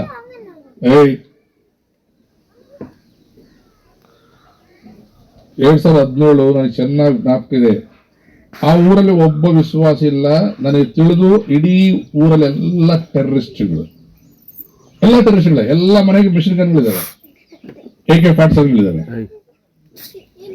ಆ ಊರು ಕರ್ಕೊಂಡು ಹೇಳಿದವರು, ಸರ್ ಈ ಊರಲ್ಲಿ ಒಬ್ಬರು ಸುವಾರ್ಥ ಹೇಳಿಲ್ಲ, ಈ ಊರಲ್ಲಿ ಯಾರು ರಕ್ಷಣೆ ಹೊಂದಿಲ್ಲ, ಈ ಊರಲ್ಲಿ ನೀವು ಸುವಾರ್ಥ ಹೇಳಿದ ಮೇಲೆ ಆಲ್ಟರ್ ಕಾಲ್ ಕೊಡಬಾರ್ದು. ಅದೇನಂತಾರೆ ಆಲ್ಟರ್ ಕಾಲ್ ಅಂದ್ರೆ ಯಾರನ್ನ ಸ್ಟೇಜ್ ಮುಂದೆ ಕರೆದು ಅವ್ರಿಗೆ ಪಾಪ ಕ್ಷಮಾಪಣೆ ಪ್ರಾರ್ಥನೆ ಮಾಡಿಸಬಾರ್ದು. ನಾನು ಕೇಳಿ ಮತ್ತೆ ನಾನಾಗಿ ಬಂದೆ ಅಂದೆ, ಮತ್ತೆ ಯಾಕೆ ಕರ್ಕೊಂಡು ಸುಮ್ಮನೆ ಸುವಾರ್ಥ ಹೇಳಿದ ಮೇಲೆ ಆಲ್ಟರ್ ಕಾಲ್ ಕೊಡಬಾರ್ದು, ಯಾರನ್ನ ನೀವು ಪಾಪ ಕ್ಷಮಾಪಣೆ ಪ್ರಾರ್ಥನೆ ಮಾಡಿಸಬಾರ್ದು ಅಂತ ಯಾಕೆ ನಾವು ಕರ್ಕೊಂಡು? ಇಲ್ಲ ನಾನು ಹೇಳಿದ ಪ್ರಾರ್ಥನೆ ಮಾಡ್ತೀನಿ, ದೇವ್ರ ಕಾರ್ಯ ಮಾಡ್ತಾರೆ. ಒಬ್ರು ಇಲ್ಲ ಅವರಲ್ಲ. ಇವತ್ತು 7,800 ಜನ ಇದ್ದಾರೆ. ಅದು ಇವತ್ತು 7,800 ಯಾಕೆ ಗೊತ್ತಾ? ಅವತ್ತು ಯೇಸು ಸ್ವಾಮಿನ ಪರಿಚಯ ಮಾಡಿಸಿದ್ವಿ ಅವ್ರಿಗೆ. ನಾವು ಬಹಳ ಸಲ ನಮ್ಮನ್ನು ಪರಿಚಯ ಮಾಡಿಸ್ಕೊಳ್ತೀವಿ. ನಾವ್ ಯಾರು, ನಾನೇನು, ನಾನು ಎಲ್ಲಿಂದ ಬಂದೆ, ಪಾಪಿಯಿಂದ ಬಂದೆ, ಮಣ್ಣಿಂದ ಬಂದೆ. ಅದು ಯೇಸು ಸ್ವಾಮಿನ ಪರಿಚಯ ಮಾಡಿಸಿದೆ. ಅಲ್ಲಿರುವಂತ ಆ ದಿನ ಹೆಚ್ಚು ಕಡಿಮೆ 2,000 ಜನ ಬಂದಿದ್ರು ಮೀಟಿಂಗ್ಗೆ. ಅವರಲ್ಲಿ 200 ಜನ ರಕ್ಷಣೆ ಹೊಂದಿದ್ರು ಅವತ್ತು. ಆ 200 ಜನ ಇವತ್ತು 7,800 ಪ್ಲಸ್ ಜನ ಆಗಿದಾರಂತೆ. ಇವತ್ತು ಆ ಊರಲ್ಲಿ ದೇವರಿದ್ದಾರೆ, ಗನ್ಗಳಿದಾವಾಗ. ಅವರೆಲ್ಲ ಗನ್ಗಳು ಪಕ್ಕಿಟ್ಟಲ್ಲ ಅಂತ ಹೇಳ್ತಾರೆ. ನಮಗೆ ಗನ್ಗಳು ಬೇಡ, ನಮಗೆ ರಕ್ಷಣೆ ಬೇಕು. ನಮಗೇನ್ ಬೇಕು? ಅದು ಬೇಕಾದ್ರೆ ಒಂದು ಪ್ರಿಯರೇ, ನಮಗೆ ಒಳ್ಳೆಯ ಹೆಸರು ಸಂಪಾದಿಸ್ಕೋಬೇಕು. ಪ್ರಸಂಗಿ 7వ ಅಧ್ಯಾಯ 1వ ವಚನ, 90 ಪ್ರಸಂಗಿ 7ನೇ ಅಧ್ಯಾಯ 1ನೇ ವಚನ. ప్రతిదానికి సమయం కలదు. ఎంతసేపు టైం అయిపోయింది. ఆఫ్టర్ ತೈಲಕ್ಕಿಂತ మంచి పేరు ಹೆಸರು ಉತ್ತಮ. ಒಬ್ಬಜ್ಜನಿಗೆ ಏನು ಬಂತ ಹೇಳ್ರಿ? ಒಳ್ಳೆ ಹೆಸರು. ಅಮ್ಮ, ಒಬ್ಬಜ್ಜ ಅಲ್ಲ, ಒಬ್ಬಜ್ಜನಿಗೆ ಒಳ್ಳೆ ಹೆಸರಿದೆ. ನಿಮ್ಮೂರಲ್ಲಿ ಒಬ್ಬನೇ ದೇವ್ರು ನಂಬಿದ್ದಾನೆ. ಆ ಒಬ್ಬನ ಮಗ ಇವತ್ತು ಪಾಸ್ಟ್ ಆಗಿದ್ದಾನೆ, ಅಳಿಯಂದ್ರು ಪಾಸ್ಟ್ ಆಗಿದ್ದಾರೆ. ಒಬ್ಬಜ್ಜನಿಗೆ 50 ವರ್ಷ ಕೆಳಗೆ ಏನಿತ್ತು ಗೊತ್ತಿಲ್ಲ. ನಮ್ಗೆ ಹುಟ್ಟಿದಾಗ ಉಸಿರು ಬರ್ತದೆ, ಸತ್ತ ಮೇಲೆ ಹೆಸರು ಬರ್ತದೆ. ಗೊತ್ತಾ ನಿಮಗೆ? ಹುಟ್ಟಿದಾಗ ಏನ್ ಬರ್ತದೆ ಜೊತೆಗೆ? ಉಸಿರು. ಸತ್ತ ಮೇಲೆ ಹೆಸರು. ಬಂದ್ರೆ ಒಳ್ಳೇದು ಬರಬೇಕು, ಇಲ್ಲಂದ್ರೆ ಕೆಟ್ಟದ್ ಬರಬೇಕು. ಈಗ ಹೇಳ್ರಿ, ಒಬ್ಬಜ್ಜನಿಗೆ ಒಳ್ಳೆ ಹೆಸರು, ಕೆಟ್ಟ ಹೆಸರ? ಈಗ ಬಹಳ ಜನ ಸುಗಂಧದ ಹಾಕೊಂಡು ಬರ್ತೀವಿ, ಬರುವಾಗ ಸ್ನಾನ ಗೀನ ಮಾಡಿ ಸೋಪ್ ಹಚ್ಚಿ ಎಲ್ಲ ಹಚ್ಚಿ ಬರುವಾಗ ಸೆಂಟ್ ಹೊಡ್ಕೊಂಡು ಬಂದ್ರು 10 ನಿಮಿಷಕ್ಕೆ ಅವನು ಬೆವರು. ಏನು ವಾಸನೆ ಅಂತ. ಇದು ವಾಸನೆ, ದೇಹ ವಾಸನೆ. ಈ ವಾಸನೆ ದೇಹಕ್ಕಲ್ಲ. ಅಲ್ಲಿ ಒಬ್ಬಜ್ಜನಿಗೆ ಇವತ್ತೇನಿದೆ ಇವರಲ್ಲಿ ಒಳ್ಳೆ ಹೆಸರು. ಹೆಂಗಿದೆ ಒಳ್ಳೆ ಹೆಸರು? ಸ್ವಾಮಿ ನಂಬಿ ಇವ್ರು ಪಾಸ್ ಒಂದು ಮಾತಾಡಿದ್ರು, ಬಿಡಿ ಸೇಲ್ಬೇಡ ಅಂತೇಳಿ ಸರ್ ಬಿಟ್ಬಿಟ್ರು. ಬಿಡಿ ಸೇಲ್ಬೇಡ ಏನ್ ಮಾಡಿದ್ರು? ಆ ಮನುಷ್ಯ ಬಿಡಿನ ಸದಕ್ಕಿಲ್ಲಪ್ಪ, ಭಾರಿ ಕಟ್ನಿಟ್ ಮನುಷ್ಯ. ಹೇಳ್ರಿ, ಒಳ್ಳೆ ಹೆಸರು ಕೆಟ್ಟ ಹೆಸರ? ಇವ್ ನೋಡು ಎಂತವ್ನ ಹೊಟ್ಟೆನ ಅಂತ, ಒಳ್ಳೆ ಮನುಷ್ಯನ ಹೊಟ್ಟೆಗ ಅಂತಾರಲ್ಲ. ಒಬ್ಬ ಮನುಷ್ಯನಿಗೆ 4 ಮಕ್ಕಳಿದೆ, ಇವನಂತ ಹೊಟ್ಟೆ ನೋಡಿ, ಇವನು ಸರಿಗೆ ಅಪ್ಪ ಅಮ್ಮನ ಊಟ ಹಾಕಿಲ್ಲ. ಇವನು ಏಸಮ್ಮನ ಮನೆ ಚರ್ಚಿಗೆ ಹೋಗ್ತಾನಂತೆ. ಅವನಿಗೆ ಒಳ್ಳೆ ಹೆಸರು ಕೆಟ್ಟ ಹೆಸರ? ನೋಡ್ರಿ, ಸುಗಂಧ ದ್ರವ್ಯಗಳಿಗಿಂತಲೂ ಒಳ್ಳೆಯ ಹೆಸರು ಉತ್ತಮ. ಇನ್ನೂ ಇದೆ ಅಲ್ಲಿ. ಜನನ ದಿನಕ್ಕಿಂತ ಮರಣದ ದಿನ ಮೇಲೆ. ನಮ್ಮಲ್ಲಿ ಹುಟ್ಟಿದಾಗ ಫುಲ್ ಭದ್ರ ಭಾರಿ ಜೋರು ಮಾಡ್ತೀವಿ, ವರ್ಷ ಭದ್ರ ಮಾಡ್ತೀವಿ. ಕೆಲವು ಸತ್ತ ದಿನ ಜ್ಞಾಪಕ ಇರಕ್ಕಿಲ್ಲ. ನಿಮ್ಮ ಅಪ್ಪ ಯಾವ ಸತ್ತಾನಂದ್ರೆ, ಅದೇ ಸರ್ ಅಮಾಸೆ ಹೋಗಿ ಉಣಿವೆ ಬಂತಾರ, ಅದು ಮಧ್ಯಾಹ್ನಾಗ. ಏನಂತೆ? ಅಮಾಸೆ ಹೋಗಿ ಉಣಿವೆ ಮಧ್ಯಾಹ್ನಾಗ. ಎಲ್ಲ ತಿಂಗಳಾಗ ಅಮಾಸೆ ಬರ್ತೈತೆ, ಉಣಿವೆ ಮಧ್ಯಾಹ್ನ ಬರ್ತೈತೆ. ಅದು ಡೇಟ್ ಯಾವತ್ತು? ಅಮಾಸೆ ಉಣಿವೆ ಮಧ್ಯಾಹ್ನಾಗ ಎಲ್ಲ ಅಲ್ಲೇನಿದೆ. ಒಬ್ಬನ ಜನ್ಮದಿನಕ್ಕಿಂತಲೂ ಮರಣ ದಿನ ಬಹಳ ಪ್ರಾಮುಖ್ಯ. ಪ್ರಿಯರೇ, ನಮ್ಮ ಆರಂಭಕ್ಕಿಂತಲೂ ಅಂತ್ಯ ಬಹಳ ಪ್ರಾಮುಖ್ಯ. ಅಂತ್ಯ ಲೇಸುವರೆಗೂ ಈ ಒಬ್ಬಜ್ಜನ ಅಂತ್ಯ. ನಾನು ಸಮಾಧಿ ಬಂದಿಲ್ಲ, ನಾನು ಅನ್ಸುತ್ತೇನೆ ಗೊತ್ತಾ, ಅದು ಲೇಸು. ಅದು ಒಳ್ಳೆ ಹೆಸರು ಪಡೆದುಕೊಂಡು ಈ ಊರಲ್ಲಿ ಒಬ್ಬ ಕ್ರೈಸ್ತ ಸಮಾಧಿ. ಅರ್ಥೈತೆ ನಿಮಗೆ? ಕ್ರಿಶ್ಚಿಯನ್ ಸಮಾಧಿ ಮಾಡಿದ್ರಪ್ಪ, ಬಹಳ ಚೆನ್ನಾಗಿ ಮಾಡಿದ್ರಪ್ಪ, ಅವ್ರು ಹಾಡಾಡಿದ್ರು. ಒಬ್ಬನು ಕೊಡ್ಕೊ ಬಂದಿಲ್ಲಪ್ಪ. ನಿಮ್ಗೆ ನನಗೆ ನನ್ನ ಸಂದೇಶ ಗೊತ್ತಾ? ಕ್ರಿಶ್ಚಿಯನ್ ಸಮಾಧಿ ನಾನು ಯಾಕೆ ಬಹಳ ಇಷ್ಟಪಡ್ತೀನಿ ಅಂದ್ರೆ, ಜಾಸ್ತಿ ಎಲ್ಲ ಒಬ್ಬರು ಕುಡುಕಿರೋದಿಲ್ಲ, ಅದು ಕೆಲವರು ಇರ್ತಾರೆ. ಯಾಕಂದ್ರೆ ಕ್ರೈಸ್ತರೆಲ್ಲ ಪರಿಶುದ್ಧರಿಗೆ ಒಂದು ಹೇಳಿದ್ರು, ಯಾರು ಕ್ರೈಸ್ತರು ಪರಿಶುದ್ಧರಲ್ಲ ಬೈ ಬಿಡ್ಕೊಂಡು ನನ್ನಂಗೆ ಪ್ರಸಂಗ ಮಾಡಿದ್ರೆ ಪರ್ಲಕ್ಕೆ ಹೋಗ್ತಾ ಗ್ಯಾರಂಟಿ ಇಲ್ಲ ಇವಾಗ. ಯಾಕಂದ್ರೆ ಒಬ್ಬ ಜನಕ್ಕೆ ಏನ್ ಬಂದಿದೆ, ಒಳ್ಳೆಯ ಹೆಸರು ಬಂದಿದೆ. ಯಾಕೆ? ಅವರ ಅಂತ್ಯ ರಕ್ಷಣೆ ಹೊಂದಿರುವಾಗ ಅವ್ರು ಹೆಂಗಿದ ನನಗೆ ಗೊತ್ತಿಲ್ಲ, ಆದ್ರೆ ಇವ್ರು ಹೇಳುವಂತ ಮಾತಿನ ಪ್ರಕಾರ, ಅವ್ರು ಹೇಳಿದ ಮಾತಿನ ಪ್ರಕಾರ ಅವರ ಅಂತ್ಯ ಶ್ರೇಷ್ಠ. నేను మంచి పోరాటము పోరాడితిని, నా పరుగును తుదముట్టించితిని, నా పరుగును తుదముట్టించితిని. ನೋಡಿ ಈಗ ಅವ್ರಿಗೆ ಏನಿದೆ, నీతి కిరీటం. ఏముంది తిమోతి మీ మామకి? నీకుందే నాకుందే? మామకుంది, నీకుందా నాకుందా? నాది ఇట్లాంటి ఒక్కోసారి నీకుందా నాకుందా? మామకుంది, నీకు నాకుందా? ఉందా? గ్యారెంటీ ఉందా? గ్యారెంటీ ఉందా? ఎందుకు తెలుసా? మొదటి తెసలోనికీయుల పత్రిక 4వ అధ్యాయం 13వ వచనం చదవండి. కాబట్టి సహోదరులారా, నిరీక్షణ లేని ఇతరుల వలె మీరు ఏడవకండి. చాలా మంది చచ్చిపోయి ఏడుస్తారు, ఎప్పాలి ఎప్ప ఎప్పాలి ఎప్ప. ఉన్నప్పుడు లేపి భూపెడరు కానీ చచ్చిపోయినప్పుడు ఎప్పాలి ఎప్ప. ఏం తింటావప్ప? ఇడ్లీ తింటావప్ప, దోశ తింటావప్ప, దొంగనాయన లేడను. ఇంక బిడ్డలు ఎప్పా ఎప్పా లేపా ఆడలేస్తాడా? ఉన్నప్పుడు భూపెట్టమ్మడు పోనీ పడుగింటికి ఓ దారింటికి అన్నా ఇప్పుడు అప్పు పోయినతోనే ఎప్పా చదువు తెచ్చాను లేపా అంట. దొంగ ఏడుపులు. లేచినాడు అనుకోండి, ఈ అప్ప లేచినాడు అనుకోండి, ఎంతమంది ఉంటారు ఆడ? మీ అప్ప లేస్తే ఎంతమంది ఉంటారు చెప్పండి ఆడ? మళ్ళా అదే ఇప్పుడు చెప్పిండేదాడా, నిరీక్షణ లేని వారి వల్ల ఏడవకండి. తర్వాత మాట చదువుతుందిగా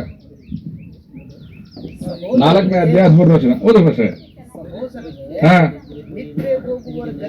ಈಗ ಹೇಳ್ರಿ, ಒಬ್ಬ ಜನ ನಿದ್ದೆ ಹೋಗಿ ಸತ್ತೋಗ್ಯಾನ, ನಮ್ಮಪ್ಪ ಸತ್ತೋಗ್ಯಾನ ಅಂತ ಹೇಳಿದ್ರೆ ಯಾರು ಗೊತ್ತಾ? ಜ್ಞಾನ ಇಲ್ಲವ್ರು. ಸತ್ತೋಗಲ್ಲ, ನಾವು ಸತ್ತು ಹೋಗುವುದಿಲ್ಲ, ನಾವು ನಿದ್ರೆ ಹೋಗ್ತೇವೆ. ಒಬ್ಬ ಜನ ನಿದ್ದೆ ಮಾಡಿದಾನೆ, ಎದ್ದೇಳ್ತಾನಿಲ್ಲ, ಸತ್ತವ್ರು ಎದ್ದೇಳಂಗಿಲ್ಲ. ಏಸು ಕ್ರಿಸ್ತನಲ್ಲಿ ಇದ್ದವ್ರು ನಿದ್ರೆ ಹೋಗ್ತಾನೆ, ಏಸು ಕ್ರಿಸ್ತನಲ್ಲಿ ಇಲ್ಲದೆ ಇರೋನು ಸತ್ತು ಹೋಗ್ತಾನೆ. ಸಿಂಪಲ್. ಏಸುನಲ್ಲಿದ್ರೆ ನಿದ್ರೆ. ಲಾಜರ್ನ ಏಸುವಿನಿಂದ ನಿದ್ರೆಯಿಂದ ಬಾಂಧ. ಅವ್ರಲ್ಲ ಸ್ವಾಮಿ ಅವ್ನ್ ಸತ್ತು 4 ದಿನ ಆಗೈತಪ್ಪ, ಹೆಂಗೆ ಹೇಳ್ತಾನೆ. ಅವ್ರ ಅಕ್ಕ ಹೇಳ್ತಾರೆ, ಏನಮ್ಮ ನಂಬ್ತಿ ಅಂದ್ರೆ ನಂಬ್ತೀನಿ ಸ್ವಾಮಿ, ಇವಾಗೆಲ್ಲ ಪುನಃ ಏಸು ಅಲ್ಲಲ್ಲ, ಈಗ ನಾನೇ. ಈ ಮಾತು ಯಾರನ್ನ ಹೇಳಿದಾರ? ನಮ್ಮ ಬಳ್ಳಾರಿ ಪಕ್ಕದಲ್ಲೇ ಒಂದು ಎರಿತಾತ ಮಠ ಅಂತಿದೆ, ಅದು ಜೀವ ಸಮಾಧಾನಂತೆ. ಅಂತೆ ನಾವು ನೋಡಿಲ್ಲ, ಅಂತೆ. ಅದ್ರ ಸಮಾಧಿ ಇವತ್ತೈತೆ, ಅದನ್ನ ತೋಡಿದ್ರೆ ಎಲುಬು ಸಿಗ್ತಾವ. ಅದು ಯೇಸು ಸ್ವಾಮಿ ಸಮಾಧಿ ನಾನು ಹೆಚ್ಚು ಕಡಿಮೆ 100 ಸಲ ನೋಡಿನಿ. ಒಳಗೆ ಹೋಗಿ 100 ಸಲ. ನಾನು ಇಸ್ರಾಯೇಲ್ ಇರುವಾಗ ಒಂದು 100 ಸಲ ಆ ಸಮಾಧಿ ಒಳಗೆ ಹೋಗಿ ನೋಡಿ ಬಂದಿನಿ. ಅಲ್ಲಿ ಎಲುಬಿಲ್ಲ, ಏನಿಲ್ಲ. ಅಲ್ಲಿ ಬಂದು ದೊಡ್ಡ ಬೋರ್ಡ್ ಬಂದ್ರೆ, ಆತನು ಇಲ್ಲಿ ಇಲ್ಲ,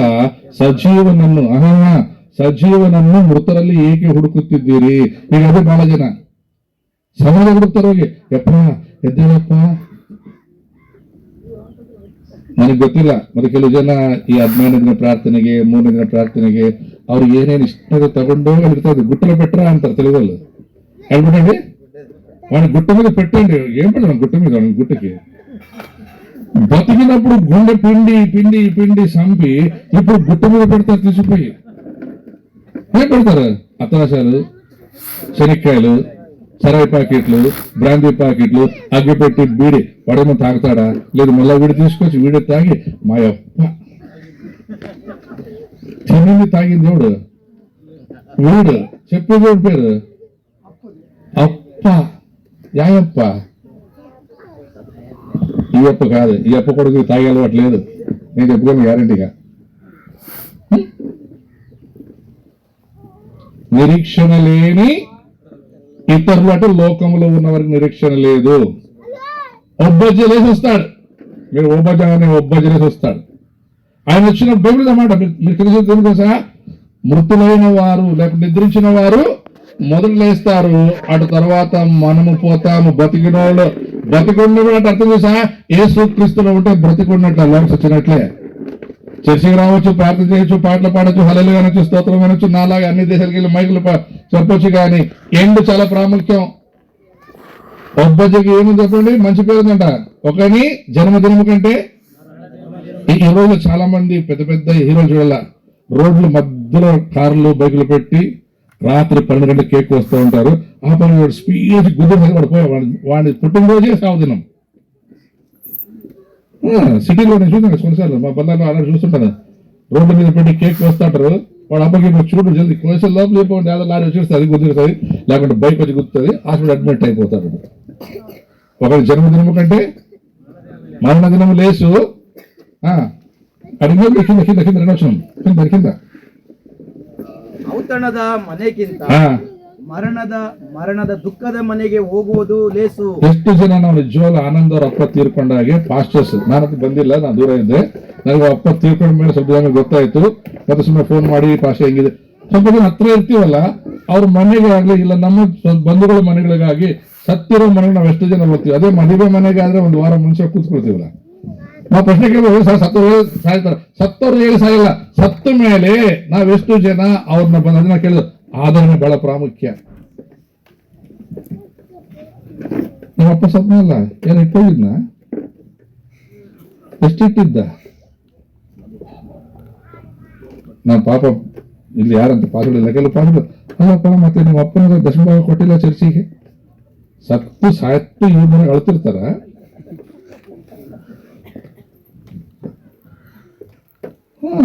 వీళ్ళ బాధ వీళ్ళకి ఉంటుంది, వాళ్ళ బాధ ఏమే, సీత బాధ సీతది, పీత బాధ పీతది, వీళ్ళ బాధ ಏನಿದೆ ಪಾಸ್ಟಲ್ಲಿ ಓದಿ ಪಾಸ್ಟರ್. ನಾನು ಹೇಳಿಲ್ಲ ಔತಣದ ಮನೆಗಿಂತ ನಾನು ನಿಜ ಹೇಳಿದ ಪಾಸ್ಟರ್, ಯಾರ ಮನೆಗೆ ಜಾಸ್ತಿ ಹೋಗ್ತೀವಿ? ನಾನು ನೀವಂದಿಲ್ಲ, ನಾವು ಅಂದೆ, ನಾನು ಸೇರಿಸ್ಕೊಂಡೆ. ನಾವು ಯಾರ ಮನೆಗೆ ಜಾಸ್ತಿ ಹೋಗೋದು? ఇంత కూటుకుని జాస్తి పర్ల చచ్చిపోయింది పెద్ద కారం వెళ్ళిపోతాడు పూలి. నేను సమాధికి పోయినా, నేను సమాధికి పోలేదు, కార్యంకి వచ్చేయలేదు. నేను సమాధికి పోలేదు, కార్యంకి వచ్చేయలేదు. ఎవరు నువ్వు? విశ్వాస అవిశ్వాస? ఇవి అవిశ్వాస మాటలు, ఇవి విశ్వాస మాటలు వేరుండాలి, అవిశ్వాస మాటలు వేరుండాలి. ಔತಣ ಮನೆಗೆ ಖರೀದಿ ಇದ್ರು ಹೋಗ್ತೀವಿ. ಏನೋ ನನ್ನ ಫ್ರೆಂಡ್ ಮರ್ತೋಗಿತ್ತಂದ್ರಪ್ಪ, ಹೋಗೋಣಪ್ಪ, ಏನೇ ಜಲ್ದಿ ರೆಡಿ ಆಗು, ಅವ್ರ ಮನೆಗೆ ಹೋಗಿ ಬರೋಣ, ಬೇಸ್ ಮಾಡ್ತಾರೆ ಅಡಿಗೆ ಇವತ್ತು. ಸತ್ತ ಮನೆಗೆ ಜನ ಬರ್ತೀವಿ, ಅದೂ ಇಲ್ಲ, ಅದೂ ಇಲ್ಲ, ಬರೋದಿಲ್ಲ. ಔತಣ ಮನೆಗಿಂತಲೂ ಮರಣ ದುಃಖದ ಮನೆಗೆ ಹೋಗುವುದು ಲೇಸು.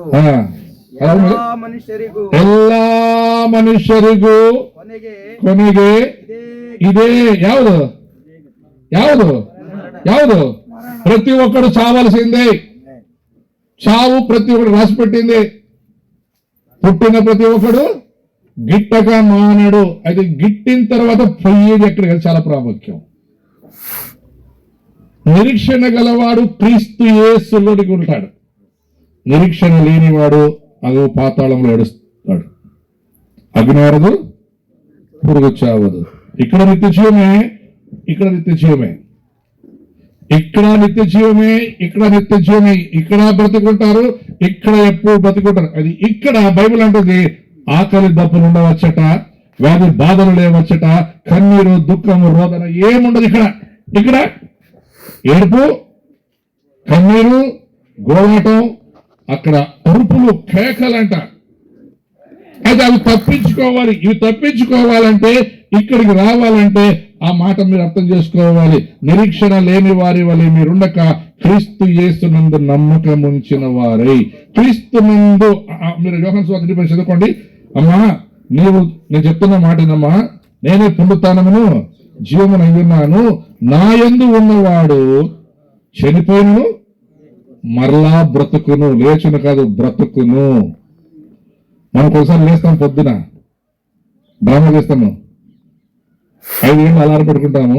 అది అలారం కొట్టి ఆఫ్ చేసి 6 గంటలకు మళ్ళీ కళ్ళు తెరిచి తెల్లగైతే లేచి చూసి మళ్ళీ టీ తాగిస్తే టీ తాగి మళ్ళీ 8 గంటలు పండుకొని మనం లేస్తామా హెచ్చరుకుంటాం అప్పుడు మనం ಎದ್ದೇಳ್ತೀವಾ ಎಚ್ಚರಿಕೆವಾಗಿರ್ತೀವಾ ಎದ್ದೇಳಲ್ಲ ಎಚ್ಚರಿಕೆವಾಗಿರ್ತೀವಿ ಮನುಷ್ಯರಿಂದ ಎಚ್ಚರಿಕೆವಾಗಿರ್ತೀವಿ ಎದ್ದೇಳಕ್ಕಿಲ್ಲ ಅಲ್ವಾ ಹಂಗೆ ಬಹಳ ಜನ ಚರ್ಚಿಗೆ ಎಚ್ಚರಿಕವಾಗಿದೆ ಆಗಲಿ ಎದ್ದೇಳಿಲ್ಲ ಈ ಗ್ರಾಮಕ್ಕೆ 100% ಸುವಾರ್ತೆ ಬರಬೇಕಂದ್ರೆ ಪಾಸ್ಟ್ರೆ ಎದ್ದೇಳಬೇಕು ಸುವಾರ್ತೆ ಇಲ್ಲದ ಗ್ರಾಮ ಇರಲೇಬಾರದು ಅಂದ್ರೆ ನಾವ್ ಎದ್ದೇಳಬೇಕು ಯಾರೋ ಬರ್ತಾರೆ ಏನೋ ಮಾಡ್ತಾರೆ ఎవరో వస్తారని ఏదో తెస్తారని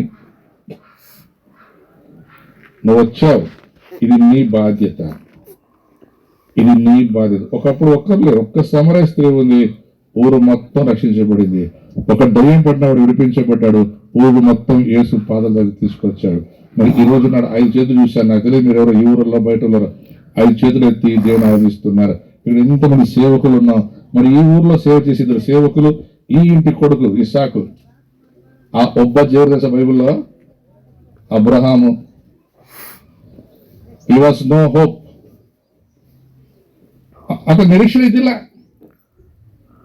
ಎಲ್ಲೋ ಊರನ್ನೋವಂತ ಊರಲ್ಲಿದ್ದ ಮಸ್ಪಟೋಮ್ಯದಲ್ಲಿದ್ದ ದೇವ್ರ ಕರೆದ ಅಬ್ರಹಾಮ ಅಲ್ಲ ಅಬ್ರಾಮ ಬಾ ಕೇಳಿದ ದೇವ್ರನ್ನ ಎಲ್ಲಿ ದೇವ್ರ ಅಂತೇಳಿ ಸುಮ್ಮನೆ ಬಂದ ಆ ಸಾರಗಳು ಸಾರ ಎಲ್ಲ ರೆಡಿ ಮಾಡ್ಕೊಂಡು ಬಾ ನನ್ನಿಂದ ಆಯ್ಮೂಡ ಎಲ್ಲೋಗ್ತಿ ಅಂದ್ಲ ಇವತ್ತು ಬಹಳ ದಿನ ಅದೇ ಹೆಣ್ಮಕ್ಳಿಗೆ ಬಂದ కథೆ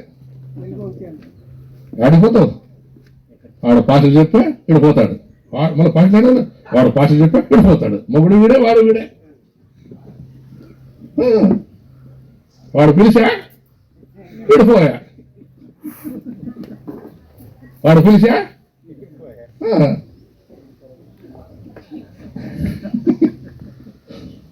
చూడండి అదే ఏమ్మా సారా ఏమా పిలిచిన వాడు నమ్మదగిన వాడయ్యా నీ ఎంత వస్తాను పదా ఎంత దూరమైనా ఎంత భారమైనా పద పోదాం పోయిరి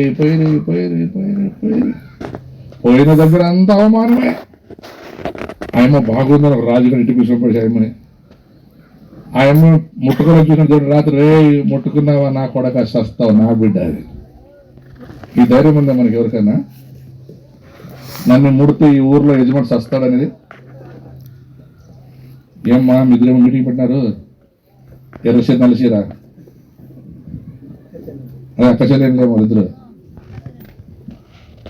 నేనేం చెప్తాను మీటింగ్ పెట్టాను ఇద్దరు అంటే నా గురించి ఏం మాట్లాడు